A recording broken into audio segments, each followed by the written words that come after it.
ہمارا نام، ہماری عزت خراب کرنے چلی تھی۔ کچھ تو خیال کرو اپنے تائے کا، جو تمہیں پالتا ہے، تمہیں کھلاتا ہے، تم ہو کہ اپنے تائے کی عزت مٹی میں ملانے چلی ہو۔ اپنے مرے ہوئے باپ کا ہی خیال کر لو۔ تائے کے الزامات سن کر بیچاری حورین زمین میں دستی جا رہی تھی۔ کیا وہ اتنی بد کردار تھی کہ اسے صفائی کا ایک موقع بھی نہیں دیا جا رہا تھا اور اس پر تھپڑوں اور مکوں کی بارش کر دی گئی تھی۔ تائی اپنا غصہ نکال کر کچن سے چلی گئی تھی۔ حورین وہیں زمین پر بیٹھ گئی تھی، بکھرے ہوئے کانچ کی طرح، جس کی کوئی اہمیت ہی نہ تھی۔ ایسے ہی حورین کی اس گھر میں بھی کوئی اہمیت نہ تھی۔ آج آپ کا اسلام آباد میں آخری دن ہے اور آپ کی آج کی تمام میٹنگ ختم ہو گئی ہیں۔ بتا دیں آپ کی فلائٹ لاہور کے لیے کب کی بک کروائی جائے؟ آپ کے لاہور کے آفس میں بھی حمزہ صاحب کے ساتھ میٹنگ ہے، جو بہت ضروری ہے کیونکہ ہمارے اگلے کانٹریکٹ کے مطابق انہوں نے اپنا تمام بلڈنگ کا کام ہمیں سونپنا ہے۔ ان سے میرے فون پر بات ہو چکی ہے۔ اصغر نے فائل رکھتے ہوئے مصطفیٰ ضیاء کو بتایا تھا، جو اپنے کام میں ماہر اور اپنے کام میں پرفیکٹ تھا۔ اس کی زندگی ایسی ہی تھی، گھر اور کام۔ آفس کے علاوہ اس نے کبھی اپنے اوپر توجہ نہیں دی تھی، لیکن پھر بھی بڑھتی عمر کے ساتھ اس کی شخصیت میں ایک پرسرار قسم کا زہر تھا، جو کوئی بھی دیکھتا اسے دیکھتا ہی چلا جاتا۔ وہ 30 سال کا جوان مرد تھا، لیکن اس نے اپنی زندگی کا بیشتر حصہ اپنے بزنس میں گزارا تھا۔ اس کے ماں باپ نے بچپن سے اس کے ساتھ لاپرواہی کی تھی اور اس کی دادی نے اسے سنبھالا تھا۔ دادی میں اس کی جان بستی تھی اور اب بھی مسلسل اس کے موبائل پر اس کی دادی کی کال آ رہی تھی۔ اس نے ایک مسکراہٹ کے ساتھ اپنے موبائل اٹھایا تھا اور اصغر کو وہاں سے جانے کا اشارہ کیا۔ تمام آفس کے معاملات ایک طرف، لیکن اپنی دادی کی باتیں ایک طرف۔ وہ کبھی بھی اپنی دادی کو اگنور نہیں کر سکتا تھا اور اب بھی فون کان سے لگائے کرسی کے پشت سے ٹیک لگائے چہرے پر مسکراہٹ لیے اس نے اپنی بات کا آغاز کیا تھا۔ اس کی گھنی داڑھی اور اس کے چہرے پر چھائی سنجیدگی کی ایک مسکراہٹ سے ختم ہو جاتی تھی اور ان کی گہری براؤن آنکھیں اور گہرے براؤن بال اس کی شخصیت میں مزید نکھار پیدا کرتے تھے۔ وہ جب ہنستا تھا تو اس کی داڑھی کے اندر دائیں طرف ڈمپل واضح محسوس ہوتا تھا، جو کوئی بھی دیکھتا تو اپنے دل پر ہاتھ ضرور رکھتا۔ وہ بہت سی لڑکیوں کے دلوں پر راج کرتا تھا، لیکن اسے لڑکوں میں ذرا بھی دلچسپی نہیں تھی۔ وہ ہمیشہ اپنے کام پر توجہ دیتا تھا اور اس کی دادی ہمیشہ اسے شادی کے لیے کہتی تھی۔ وہ 30 سال کا ہو چکا تھا۔ اس کی دادی کی خواہش تھی کہ وہ اپنی فیملی بنائے، کیونکہ اس کے ماں باپ نے اسے وہ پیار نہیں دیا تھا جو ایک بچے کو ملنا چاہیے، اور دادی چاہتی تھی کہ اس کی زندگی میں ان کے مرنے سے پہلے ہی مصطفیٰ ضیاء اپنی زندگی میں آگے بڑھ جائے۔ لیکن مصطفیٰ ضیاء کی سوئی وہیں اٹکی ہوئی تھی کہ وہ کبھی شادی نہیں کرے گا۔ اس کے ماں باپ کی شادی اس کے سامنے تھی۔ شادی کے بعد بچہ ہونے کے بعد وہ ایسے لاپرواہ ہوئے تھے جیسے وہ اس دنیا میں لانے کے لیے راضی ہی نہ ہو۔ مصطفیٰ ضیاء کا کہنا تھا کہ اگر شادی کر کے اپنا خاندان کو سنبھالنے کی ہمت نہ ہو تو شادی ہی نہیں کرنی چاہیے۔ وہ گھبراتا تھا کہ کہیں وہ شادی کرنے کے بعد کسی کی زندگی برباد نہ کر دے، اپنے بچوں کی زندگی برباد نہ کر دے۔ آخر وہ اپنے ماں باپ کی ہی تو اولاد تھا اور یہی ڈر اس کی بڑھتی عمر کے ساتھ ساتھ اس کے دل میں بیٹھا جا رہا تھا۔ اور یہی وجہ تھی ابھی تک کسی لڑکی کو اپنی زندگی میں شامل نہیں کر پایا تھا۔ میری پیاری دادی، آپ فکر مت کریں، میں بس لاہور کے لیے نکل رہا ہوں۔ آپ اچھے سے میرے لیے کھانا بنائیں اور باقی باتیں آ کر میں آپ سے کھانے کی ٹیبل پر کروں گا۔ مصطفیٰ ضیاء سے باتیں کرتے ہوئے جب دادی کی زبان پر شادی کا نام سنا تو اس نے فوراً ہی بات بدل دی، اور دوسری طرف فون پر مصطفیٰ ضیاء کی دادی نے سر دبا کر رہ گئی تھی۔ وہ جانتی تھی کہ ہمیشہ کی طرح مصطفیٰ ضیاء آج اب بھی شادی کی بات کو ٹال دے گا، اور اس نے ایسا ہی کیا تھا۔ اپنی دادی سے بات کرنے کے بعد مصطفیٰ ضیاء نے موبائل سائڈ پر رکھا اور اپنے دونوں ہاتھوں سے اپنی گردن کی پشت کو دباتے ہوئے اس نے گہرا سانس لیا۔ آخر وہ کب تک بھاگ سکتا تھا؟ آخر وہ کب تک شادی سے انکار کر سکتا تھا؟ ایک نہ ایک دن تو شادی کرنی تھی، لیکن وہ کسی کو اپنی زندگی میں شامل نہیں کرنا چاہتا تھا۔ اس کی گہری براؤن آنکھوں میں ایک اداسی تھی، ایک اجنبیت تھی۔ وہ کسی کو اپنے جذبات اور احساسات بتا نہیں پا رہا تھا۔ کیا وہ اپنی زندگی میں کسی کو دخل کر سکے گا؟ جو آنے والی لڑکی اس کی شریک حیات ہوگی، اس کے ساتھ زندگی گزار سکے گی جیسے اس کے ماں باپ ایک دوسرے سے بے خبر اپنی دنیا میں مگن تھے، اپنی پارٹیز میں اور اپنے بزنس ڈیلنگ میں؟ تو کیا آنے والی لڑکی بھی اس کی زندگی میں ایسی ہی ہوگی؟ یہ سب سوچ کر ہی وہ پریشان ہو جاتا تھا۔ اس نے گہرا سانس لیا، کرسی سے اٹھا اور کرسی کی پشت سے اپنا کوٹ اڑاتے ہوئے گاڑی کی چابی اور موبائل کو ہاتھ میں پکڑتے اپنے فلیٹ کی طرف بڑھ گیا تھا۔ اب اسے رات کو لاہور جانے کے لیے اپنے سامان کی پیکنگ کرنی تھی، اور لاہور جا کر اسے نہیں پتا تھا کہ قسمت اس کے ساتھ کیا کھیل کھیلنے والی ہے۔ جس چیز کے لیے وہ بھاگ رہا تھا، تقدیر وہی اس کی جھولی میں ڈالنے والی تھی۔ حورین جب سو کر اٹھی تو اسے گھر میں ایک عجیب سی ہلچل کا احساس ہوا تھا۔ اسے لگا شاید تائی کے کوئی مہمان آئے ہیں یا تائی ابو آ گئے ہیں۔ تائی ابو کی موجودگی میں وہ اپنے آپ کو بہت سیکیور محسوس کرتی تھی، کیونکہ وہ اپنے تائی ابو کو جانتی تھی کہ وہ ان کے حصے کی طرح پیار کرتے ہیں۔ جب وہ پیدا ہوئی تھی تو تائی ابو نے کہا تھا، میری بیٹی ہو۔ یہی بات تائی کو ناگوار گزری تھی۔ وہ جانتی تھی کہ اس کے تائی نے یہ بات کیوں کہی تھی، کہ وہ اپنے اکلوتے بیٹے کے لیے اس کو اپنی بہو بنانا چاہتا تھا، اور حورین تھی بھی اتنی پیاری کہ کوئی کیوں نہ چاہے گا وہ اس کے گھر کی رونق بنے۔ لیکن تائی کی نفرت دن بدن بڑھتی گئی تھی جیسے ہی وہ بڑی ہو رہی تھی، اور اب جیسے ہی وہ اپنے بیڈ سے اٹھی اس نے باہر ہلچل دیکھی۔ اسے اندازہ نہیں تھا کہ یہ ہلچل اس کے لیے کیا عذاب لانے والی ہے۔ اس سے پہلے کہ وہ بیڈ سے نیچے قدم رکھتی، دھار کی آواز سے دروازہ کھولا اور تائی اپنے چہرے پر سختی لیے اس کے کمرے میں داخل ہوئی تھی۔ وہ کمرہ کم اسٹور روم زیادہ تھا، جہاں پر گھر کی پالتو چیزیں رکھی ہوئی تھی۔ ایک سائڈ پر یہ حرین کا بستر لگایا گیا تھا وہ بھی ٹوٹا ہوا بیڈ جو اس کی ماں کے جہیز کا تھا اور اب حرین کے استعمال میں تھا۔ اٹھی نہیں تم منوس ابھی تک، کب تک بیڈ کو توڑتی رہو گی؟ اٹھو جلدی سے اور یہ لو کپڑے پہن لو، جلدی سے باہر آ جا، نظریلے لہجے میں کہتی ہوئی تائی نے جوڑا اس کی طرف پھینکا تھا۔ حرین نے ایک دم سے کپڑوں کی طرف دیکھا، وہ بالکل نیا جوڑا تھا، اسے یہ کب نصیب ہوتے تھے اس طرح کے نئے کپڑے؟ نہ عید پر نہ ہی کسی تہوار پر۔ وہ اتنی مہربانی کیوں ہو رہی تھی اس کی تائی کہ ایک نیا جوڑا جو گلابی رنگ کا تھا اس کے سامنے رکھ دیا تھا؟ یہ کس لیے؟ حرین نے ڈرتے پوچھا تھا۔ زیادہ زبان نہ چلا، جو میں نے کہا ہے وہ کر، اور خبردار باہر آ کر تم نے کچھ بھی کہا نا تو میں تمہاری زبان کاٹ دوں گی اور پھر ساری زندگی گونگی بنتی رہنا، اور میں کہیں پر تمہیں بیچ دوں گی اگر تم نے کچھ بھی کہا تو۔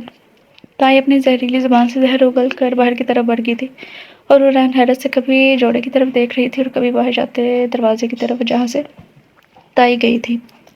تھوڑی دیر میں حرین نے وہ گلابی رنگ کا جوڑا پہن لیا تھا اور کچی دیوار پر لٹکے ہوئے شیشے میں اپنا آپ دیکھا تھا۔ آنکھیں اداسی اور چہرے پر چھائی غم کے اسراز واضح تھے، لیکن وہ گلابی رنگ کے جوڑے میں بھی کسی پری سے کم نہ لگ رہی تھی۔ اپنے سر پر دوپٹے کو ٹکائے وہ ڈر و خوف سے لیے اپنے کمرے سے باہر نکلی جو ایک اسٹور روم سے کم نہ تھا۔ قدم رکھتے اس نے دیکھا صحن بالکل خالی تھا۔ آخر تائی نے اسے اتنا پیارا جوڑا کیوں دیا تھا؟ وہ قدم چلتی آوازوں کی سمت بڑھ رہی تھی جو بیٹھک سے آ رہی تھی، اور اس نے جیسے ہی اندر قدم رکھا تو وہاں پر 2 عورتیں اور 3 آدمیوں کو بیٹھے دیکھا تھا جو اس کی طرف ہی متوجہ ہوئے تھے، اور تائی سامنے ہی بیٹھی ہوئی تھی۔ اس نے ایک نظر حرین کو دیکھا اور اس کی نظر پر چہرے پر شاطرانہ مسکراہٹ آ گئی تھی اور وہاں بیٹھے 5 وجود کو جیسے سکتہ آ گیا تھا۔ اتنی پیاری اور اتنی نرم گڑیا جیسے لڑکی کو دیکھ کر تو سبھی کے منہ کھل گئے تھے۔ حرین قدم چلتی پاس رکھی کرسی پر بیٹھ گئی۔ وہ سمجھ گئی تھی کہ تائی نے اپنے سر کا بوجھ اتار کر کسی ایسی جگہ پر ڈالنا چاہ رہی ہیں جہاں پر اس کی زندگی اذیت بن جائے۔ اس نے نظر اٹھا کر سب کی طرف دیکھا نہیں تھا، لیکن مجبوراً جب اس کے کان میں آواز پڑی تو حرین نے مجبوراً نظر اٹھا کر اپنے سامنے بیٹھے وجود کو دیکھنا پڑا جس کے ساتھ اس کا نصیب جوڑا جا رہا تھا۔ جی بہت پیاری ہے تمہاری بھتیجی، تو مجھے تو بہت پسند ہے اپنے بیٹے کے لیے۔ کیوں بیٹا تمہیں پسند ہے؟ اس عورت نے میرے بیٹے کی طرف اشارہ کیا تو بے اختیار حرین کی نظر اس کی طرف اٹھی اور اسے لگا اس کے پیروں کے نیچے سے زمین نکل گئی ہو۔ سامنے بیٹھا وجود کوئی 21-22 سال یا 25 سال کا لڑکا نہیں تھا، وہ ایک مرد تھا۔ 40 سال سے اوپر اپنی عمر گزار چکا تھا۔ اس کے سر کے بال نام کی کوئی چیز نہ تھی، بس گردن کے پیچھے تھوڑے سے بال تھے۔ گندمی رنگ سے بھی زیادہ گہرا رنگ تھا اور وہ چائے کا سپ لیتے لیتے آواز دیتے ہوئے پی رہا تھا جو حرین کا دل کیا کہ اس سے بہتر زہر کھا کے مر جائے، لیکن اسے زہر کھانے کی بھی اجازت کہاں تھی۔ سامنے بیٹھے مرد نے چائے کی چسکی لیتے ہوئے مزے سے اپنے دانتوں کی نمائش کرتے ہوئے ہاں میں سر ہلا دیا تھا۔ تھوڑی ہی دیر میں وہاں پر بیٹھے سبھی نے ایک دوسرے کو مبارکباد دی تھی اور حرین کا مستقبل اور نصیب اس کی تائی نے لکھ دیا تھا۔ اگر اس کی اپنی کوئی بیٹی ہوتی تو وہ کبھی بھی اس کا مقدر ایسے نہ لکھتی، ایسے شخص کے ساتھ اس کی شادی نہیں کرتی، اور وہیں پر بیٹھے آنے والے جمعے میں اس کا نکاح سادگی سے طے پایا ہوا تھا۔ حرین تو اپنے نصیب پر رو رہی تھی، آخر وہ اتنا بوجھ کیوں ہے تائی پر؟ اس نے آج تک کبھی تائی کے ساتھ کوئی بدتمیزی نہ کی تھی اور نہ ہی ان کا کوئی برا چاہا تھا۔ اس کے باپ کی ساری جائیداد، اس کے باپ کی ساری دکانیں تائی اور تایا قبضہ کر کے بیٹھ گئے تھے۔ تائی کا رویہ بھی اس کے ساتھ اس لیے میٹھا تھا کہ وہ اپنی ساری جائیداد اپنی بیٹی کے نام پر کر کے جا چکا تھا، اور تائی اس بات سے بے خبر تھی کہ اگر اسے خبر ہوتی تو کبھی بھی اسے سونے کی چڑیا کو اس گھر سے نکالنے نہ دیتی اور شادی کے بعد ساری جائیداد اپنے بیٹے کے نام پر کروا کر وہ اسے ہمیشہ کے لیے مار دیتی، اس کے ساتھ کچھ برا کر دیتی۔ لیکن قسمت تو اس حرین کے ساتھ بھی تھی۔ مصطفیٰ ضیاء لاہور پہنچ چکا تھا اور پہنچتے ہی وہ سیدھا اپنی دادی سے ملنے کے لیے آیا تھا۔ وہ کبھی بھی اپنے ماں باپ کے گھر نہیں رہا تھا۔ بچپن سے لے کر جب وہ 5 سال کا ہوا تو اسے بورڈنگ اسکول میں داخل کروا دیا گیا تھا اور پھر وہ اپنی پڑھائی پوری کرنے باہر چلا گیا تھا۔ جب اپنی پڑھائی پوری کر کے اور ساتھ اس نے جاب سٹارٹ کر دی، وہ کبھی بھی اپنے باپ کے پیسے سے اپنا مستقبل نہیں بنانا چاہتا تھا، اور یہی وجہ تھی کہ لاہور میں اس کا اچھا خاصا گھر تھا اور وہ ہمیشہ وہاں پر رہتا تھا، اور اب بھی بس دادی سے ملنے اپنے باپ کے گھر آتا تھا، وہ بھی کچھ وقت کے لیے۔ اب بھی وہ اپنی دادی کے سامنے بیٹھے ان کے ہاتھوں میں ہاتھ دیے ان کی معصوم سے چہرے کو دیکھ رہا تھا جس پر جھریاں واضح تھی۔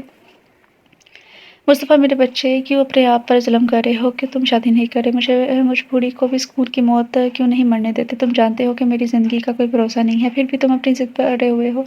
تم 30 سال کے ہو گے اور اگلے کچھ مہینوں تک تم 21 کے ہو جاؤ گے۔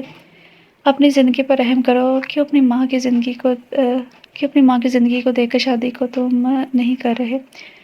دیکھو میں تم سے ناراض ہو جاؤں گی اگر تم نے شادی کی حامی نہیں بھری تو، مصطفیٰ کی دادی نے بڑے مان کے ساتھ اسے کہا تھا، اور مصطفیٰ ضیاء نے آگے بڑھ کر اپنے ہاتھوں میں پکڑے اپنے دادی کے ہاتھ کو چوما تھا۔ میری پیاری دادی کیوں مرنے کی باتیں کرتی ہیں آپ؟ اتنی جلدی مرنے والی نہیں ہیں، مجھے لگتا ہے قیامت تک آپ زندہ رہیں گی، شاید میرے مرنے کے بعد بھی ابھی آپ زندہ رہیں گی کیونکہ میری دعا آپ کے ساتھ ہے، لیکن آپ کی یہ ضد میں پوری نہیں کر سکتا، آپ جانتی ہیں، اور اگر آپ نے دوبارہ کہا تو پھر میں یہاں بھی آپ سے ملنے نہیں آیا کروں گا۔ مصطفیٰ ضیاء کو بھی بہت طریقے آتے تھے اپنی دادی کو ہینڈل کرنے کے لیے۔ اس نے بھی دادی کو ایموشنل بلیک میل کیا، جس پر دادی کی آنکھوں میں نمی آ گئی تھی۔ مصطفیٰ تم میری جان لے کر ہی دم لوگے۔ ایک طرف تمہارا باپ ہے جسے اپنی اولاد کی فکر نہیں ہے، دوسری طرف تم ہو جس سے اپنی دادی کی فکر نہیں ہے۔ جاؤ، میں تم سے نہیں بولتی۔ اس سے پہلے کہ دادی کو مصطفیٰ کچھ کہتا، دادی کو اس کے فون کی رنگ بجی تھی اور اس نے اپنی پاکٹ سے اپنا فون نکالا اور اس پر آفس کا نمبر دیکھ اس نے فون اٹھا لیا تھا۔ اچھا ٹھیک ہے، میں آ رہا ہوں، بس کچھ دیر میں تم سب لوگ بٹھاؤ اور وہاں کوئی کوتاہی نہیں ہونی چاہیے۔ یہ ڈیل ہمیں ہی ملنی چاہیے۔ مصطفیٰ ضیاء نے کہتے فون بند کر دیا اور اپنی دادی کی طرف دیکھا تھا۔ اچھا دادی، اب اگلی دفعہ آؤں گا نا تو پھر میں آپ کو خوشخبری سناؤں گا، بس آپ اپنا دل چھوٹا مت کریں۔ مصطفیٰ نے اپنی دادی کو بہلایا تھا اور وہ جانتا تھا کہ وہ بہل بھی جائیں گے، لیکن مصطفیٰ ضیاء کے منہ سے نکلے ہوئے الفاظ کو تقدیر نے سیاہ سیاہی سے اپنے پاس لکھ لیا تھا۔ وہ واقعی اگلی دفعہ آ کر دادی کو خوشخبری دینے والا تھا، لیکن کیا وہ خوشخبری سے خود بھی خوش ہونے والا تھا، یہ تو آنے والے وقت نہیں بتانا تھا۔ دن بہت تیزی سے گزر رہے تھے اور آخر وہ دن آ گیا، جمعے کا دن، جس دن حورین کا نکاح تھا، لیکن وہ اپنی اس بربادی پر آنسو بھی نہیں بہا پا رہی تھی۔ وہ پتھر کی ہو گئی تھی، آخر کیوں اس کے ساتھ ایسا ہو رہا تھا؟ آخر اس نے کیا بگاڑا تھا؟ 40 سال کے شخص کے ساتھ اسے بیاہا جا رہا تھا، آخر وہ اس دنیا میں آئی ہی تھی تو اس نے اس بار سوچا کہ وہ اپنی جان لے لے، لیکن پھر یہی سوچ کر رکی کہ حرام کام کرنے سے بہتر ہے وہ باقی کی ساری زندگی ایک اذیت میں گزار دے۔ بھی انہیں سوچوں میں گم تھی جب کمرے کا دروازہ کھلا اور حماد اندر آیا تھا۔ حماد کو دیکھتے ہی حورین کے پاؤں کے نیچے سے زمین نکلی تھی۔ وہ ابھی بیڈ پر رکھا سرخ جوڑا دیکھ رہی تھی جب حماد قدم قدم چلتا ہوا اس کی طرف آیا تھا۔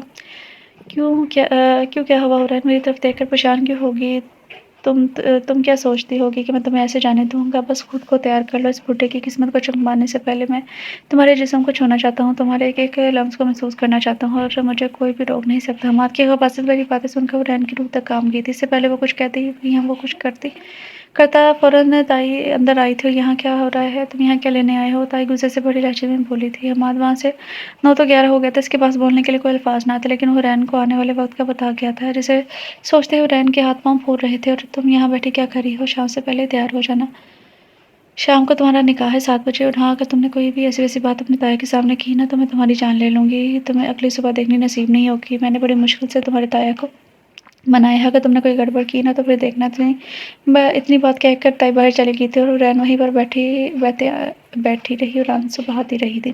آخر اس کی قسمت میں یہ سب کیوں تھا؟ اس نے سرخ جوڑے کو بکرا دور پھینکا تھا، اس نے پہلی مرتبہ غصہ کیا تھا، اس کا حق بنتا تھا کہ وہ غصہ کرے۔ اس کی قسمت جس کے ساتھ لکھی جا رہی تھی وہ کسی عذاب سے کم نہ تھا۔ کہاں جا رہی ہو تم اس وقت؟ مصطفیٰ ضیاء ٹریک سوٹ پہنے، کان میں ہینڈ فری لگائے اپنے باپ کے اپنے گھر سے باہر جا رہا تھا جب اس کا دوست عظیم نے اسے پوچھا تھا، جو وہاں پر ٹی وی لگائے بیٹھا تھا۔ وہ اکثر اس کے گھر میں آ جاتا تھا جب اس کے ماں باپ یہاں پر نہیں ہوتے تھے۔ اس کے ماں باپ ہمیشہ باہر کے ملک میں رہتے تھے اور عظیم کا کاروبار لاہور میں تھا اور وہ اکثر اپنے فلیٹ پر ٹائم گزارنے کی بجائے مصطفیٰ ضیاء کے گھر پر آ جایا کرتا تھا۔ وہ دونوں ہی اسکول کے زمانے کے دوست تھے، دونوں ہی ایک دوسرے کے غم اور خوشی محسوس کرتے تھے۔ مصطفیٰ ضیاء کے والدین ہونے کے باوجود وہ اکیلا تھا اور عظیم کے والدین باہر ملک میں تھے اور وہ یہاں پر لاہور میں اکیلا تھا۔ اپنے وجود کو تم نے دیکھا ہے؟ کھاتے ہو اور بیٹھ جاتے ہو، بھینسا بنتے جا رہے ہو۔ مجھے کوئی شوق نہیں ہے اتنا موٹا ہونے کا، اس لیے میں کھانا کھانے کے بعد جوگنگ کرتا ہوں۔ تمہیں تو اس بات کا پتہ ہے نا، پھر مجھ سے کیوں پوچھ رہے ہو؟ مصطفیٰ نے لاپرواہی سے جواب دیتے ہوئے اپنے شوز کے لیسز بند کیے تھے اور ایک نظر عظیم پر ڈالی تھی جس نے مصطفیٰ ضیاء کی بات کو ایک کان سے سن کر دوسرے کان سے نکال دیا تھا۔ وہ ہمیشہ ایسے ہی کرتا تھا، اس کا دل جو چاہتا تھا وہ کر لیتا تھا، لیکن فٹنس کے معاملے میں مصطفیٰ ضیاء اس سے زیادہ تھا۔ وہ ہمیشہ اپنی فٹنس کا خیال رکھتا تھا اور ابھی وہ کھانا کھانے کے بعد وہ کرنے کے لیے جا رہا تھا۔ عظیم کا کوئی جواب نہ پا کر مصطفیٰ ضیاء کے چہرے پر ہلکی سی مسکراہٹ آئی اور باہر کی طرف بڑھ گیا۔ مہمان آنا شروع ہو گئے تھے، تائی کا تو خوشی سے کوئی ٹھکانا نہ تھا۔ حورین کے تایا تو بس اسی بات سے خوش تھے کہ حورین اس رشتے سے خوش ہے، لیکن انہیں یہ نہیں پتا تھا کہ حورین اس رشتے سے خوش نہیں ہے۔ دوسری طرف حورین سرخ جوڑا پہن کر اپنے کمرے میں بیٹھی تھی، اس کا دل زوروں سے دھڑک رہا تھا، نکاح کچھ ہی دن میں شروع ہونے والا تھا۔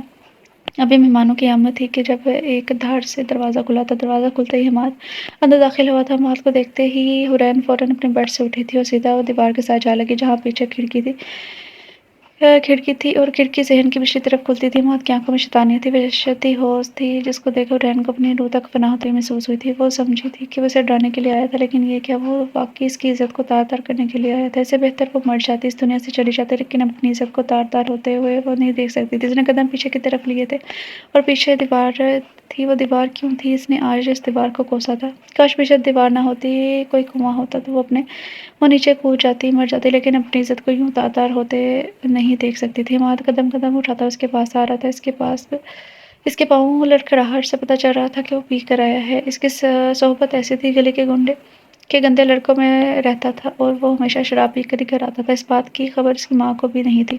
ہمارا جیسے ہی اس کے پاس آیا، اس نے آتے ہی حرین کو اپنے بازو میں جکڑ کر اپنے گندے اور بدبو والے ہونٹ اس کے ہونٹوں کی طرف لے کر آیا تھا۔ حرین نے فوراً اپنے اسے پیچھے کیا، لیکن وہ مضبوط مرد تھا، اسے کوئی فرق نہیں پڑتا تھا۔ وہ بے بس ہوئی جب بات کسی لڑکی کی عزت پہ آ جائے تو چاہے کتنی بھی کمزور کیوں نہ ہو، اسی ٹائم پر بہادر بن جاتی ہے۔ حرین نے فوراً آنکھیں کھولی تھی اور اسے پہلے کہ حماد اس کے ہونٹوں پر جھکتا، حرین نے سائڈ ٹیبل پر پڑا لیمپ اٹھا کر سیدھا اس کے سر پر دے مارا تھا، جو نشے میں تھا۔ جو پہلے ہی نشے میں تھا، اس کے سر پر چوٹ لگنے پر فوارہ نکلا اور اپنا سر پکڑ کر بیٹھ گیا تھا۔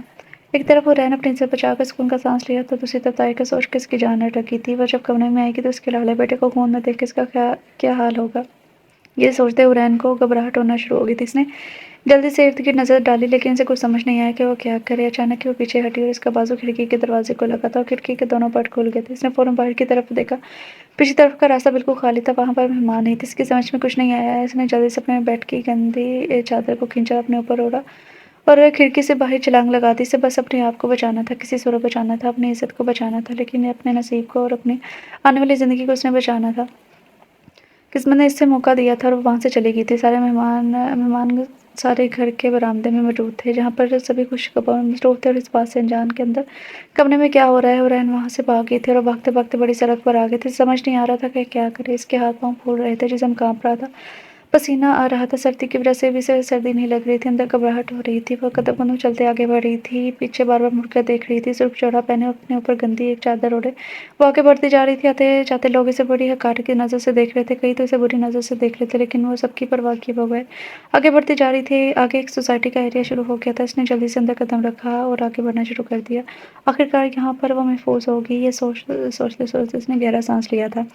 تائی نے جیسے ہی حرین کے کمرے کا دروازہ کھولا، وہ اس کو بلانے کے لیے آئی تھی۔ نکاح شروع ہونے والا تھا۔ لڑکے والا کی خواہش تھی کہ لڑکا لڑکی کے سامنے ہی اپنے نکاح کو قبول کرے، نکاح شروع کرے۔ تائی نے جا کر جیسے دروازہ کھولا تو سامنے خون میں لت پت اپنے بیٹے کو دیکھا تو اس کی چیخ نکل گئی تھی۔ اس کی چیخوں کی آواز سن کر تایا بھی اندر بھاگ گئے تھے۔ سبھی مہمان کمرے کی طرف آئے تھے اور آگے کا منظر دیکھ کر سب کے ہوش اڑ گئے تھے۔ حماد خون میں لت پت پڑا ہوا تھا، لیکن اس کی سانسیں چل رہی تھی، سب اس کی طرف بڑھے تھے۔ ہائے منوج چلی گئی، بھاگ گئی، ہمارا نام خراب کر کے پہلے ہی بد کردار تھی، میرے بیٹے کو بچانے کی کوشش کی اور اب میرے بیٹے کو مار کے بھاگ دی۔ تائی باپ حرین کو کوس رہی تھی اور سبھی منہ پر ہاتھ رکھے حماد کو دیکھتے تو کبھی حرین کی تائی کو دیکھتے، اور کچھ لوگ تو حرین کی کردار سے یہ دشکیاں اڑا رہے تھے اور کچھ لوگ افسوس کر رہے تھے۔ جنہوں نے دولہے کو دیکھا تھا وہ شکر کر رہے تھے کہ لڑکی کی جان بچ گئی، وہ یہاں سے بھاگ گئی۔ اگر وہ یہاں سے نہ بھاگتی تو اس بڈھے کے ساتھ بیاہی جاتی۔ اسی ساری باتوں میں حرین کے تایا اپنے بیٹے کو اسپتال کی طرف لیے چل پڑے تھے، تائی وہیں بیٹھی حرین کو کوس رہی تھی۔ رات کا اندھیرا پھیلتا جا رہا تھا۔ مصطفیٰ ضیاء اپنے دھیان میں اپنے کانوں میں ہینڈ فری لگائے وہ کرنے میں مصروف تھا جب اچانک اسے کوئی وجود ٹکرایا تھا۔ اس نے فوراً سے اپنے ساتھ ٹکراتے وجود کو دیکھا۔ اس کی چادر سے آتی گندی بو اس کی ناک سے ٹکرائی تھی اور وہ 2 قدم پیچھے ہٹا تھا۔ وہیں حرین زمین پر ڈہ سی گئی تھی، اس کا سانس پھولا ہوا تھا۔ اس سے پہلے کہ مصطفیٰ ضیاء اسے کوئی نوکرانی سمجھ کر یا کوئی بھیک مانگنے والی سمجھ کر آگے بڑھتا، جب اس کے چہرے پر سے چادر ہٹی اور اس کا چاند کی طرح چاندنی سا چہرہ جیسا حسن اور اس کا چہرہ دیکھ کر وہ وہیں ٹھہر گیا تھا۔ ہونٹوں پر ہلکی سی لال رنگ کی لپسٹک اور آنکھوں میں کاجل جو آنسوں سے بہہ کر اس کے گالوں پر لکیریں چھوڑ گیا تھا۔ ایک دم سے مصطفیٰ ضیاء ٹھڑکا تھا کہ آخر یہ لڑکی کون ہے۔ مصطفیٰ ضیاء اس کی طرف بڑھا تھا، اس کے سامنے گھٹنے کے بل بیٹھ گیا تھا، اس کی طرف دیکھ رہا تھا۔ حرین اپنے دونوں ہاتھوں کو اپنے گھٹنے پر رکھے گہرے سانس لے رہی تھی اور گہرے سانس لیتے اچانک اس کی نظر سامنے وجود پر پڑی تھی، جس کی گہرے براؤن آنکھیں، چہرے پر داڑھی اور سفید رنگت، وہ کسی ملک کا شہزادہ لگ رہا تھا۔ چوڑی جسامت اور سحر انگیز شخصیت، ایک دم سے حرین ٹھڑک گئی تھی۔ وہ کہاں آ گئی تھی؟ اس نے اپنے ارد گرد دیکھا، کہیں یہ شخص مجھے اپنے ساتھ کہیں لے نہ جائے۔ اسے کشمکش میں تھی جب مصطفیٰ ضیاء نے اس کے سامنے اپنا ہاتھ ہلایا تھا۔ ہیلو لڑکی، تم کہاں سے آئی ہو اور یہاں اس حلیے میں کیا کر رہی ہو؟ مجھے گھر کا پتہ بتا دو، میں تمہیں وہاں چھوڑ آتا ہوں۔ مصطفیٰ ضیاء کی گمبھیر آواز جیسے اس کے کانوں میں پڑی تھی تو وہ سمجھ گئی تھی کہ سامنے والا شخص اس کی عزت کا لٹیرا نہیں بلکہ اس کی عزت کا محافظ بن سکتا ہے۔ اس نے فوراً اتنا حلق تر کیا تھا کچھ بتانے کے لیے جب پیچھے سے پولیس کی وین آ کر رکی تھی۔ تم دونوں یہاں کیا کر رہے ہو؟ پولیس والا جو ابھی یہاں نیا نیا آیا تھا، اس علاقے میں آیا تھا، اتر کر دونوں کے پاس آیا تھا۔ اس سے پہلے کہ مصطفیٰ ضیاء کچھ کہتا پولیس والا آگے بڑھا۔ اس نے حرین کو سر سے پاؤں تک دیکھا تھا۔ لڑکی کو بگا لے کر آئے ہو، شرم نہیں آتی؟ کیا زمانہ آ گیا ہے، ماں باپ کے نافرمان بچے، اگر لڑکی کو بگا لے کر آ گئے ہو تو اس کو اپنے گھر لے کر جاؤ، یہاں سڑکوں پر کیوں تماشا بنا رہے ہو اس لڑکی کا؟ پولیس والے نے لڑکی کی عمر اور اس کی جسامت کو دیکھ کر اندازہ لگایا تھا کہ وہ عمر